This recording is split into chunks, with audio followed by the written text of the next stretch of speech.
ঘুমপাড়ানির বুবু আমার পদ্ম গোলাপ জুই, কবির ছিল কাজলা দিদি আমার ছিলি তুই। তুই ছিলি মোর কলম খাতা বর্ণমালার বই, ছিলি আমার শিক্ষা গুরু পুতুল খেলার সই। মায়ের পরে তোর আঁচলেই পেতাম খুঁজে সুখ, তোর আঁচলেই খাবার শেষে মুছতাম কত মুখ।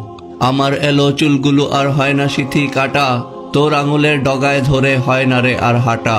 আমার করা সকল ভুলে আমার পক্ষে গিয়ে কেউ করে না উকালতি নিজের ঘাড়ে নিয়ে। দেয় না মুখে খাবার তুলে জাদু শোনা বলে, গোসলকালে ময়লা গাটা দেয় না কেউ আর ডলে। হারিয়ে যাওয়া পোশাকগুলো খুঁজতে যখন থাকি, পাই না খুঁজে কান্না করি বুবু তোরে ডাকি। তোর করা সেই মিষ্টি শাসন কেউ করে না আর, আমার করা ভুলগুলোতেও পাই না তেমন ছাড়। হঠাৎ সেদিন রাতের বেলা তোর পড়া এক বই, ছলো ছলো নয়ন জলে হাতে তুলে লই। পড়লো মনে তোর করা সেই অতীতের এক কাজ, বইয়ের পাতায় উকুন মারা দেখলেই পাওয়া লাজ। মায়ের কাছে নালিশ দেবার ভয় দেখিয়ে রোজ, তোর জমানো টাকায় হতো আমার পেটের ভোজ। সত্যি বুবু এসব স্মৃতি ভীষণ মনে পড়ে, ইচ্ছে করে আবার তোরে ফিরিয়ে আনি ঘরে। মারিস আমায় বলবো না আর মায়ের কাছে গিয়ে, চাইবো না আর তোর আদরের ছোট্ট পোষা টিয়ে।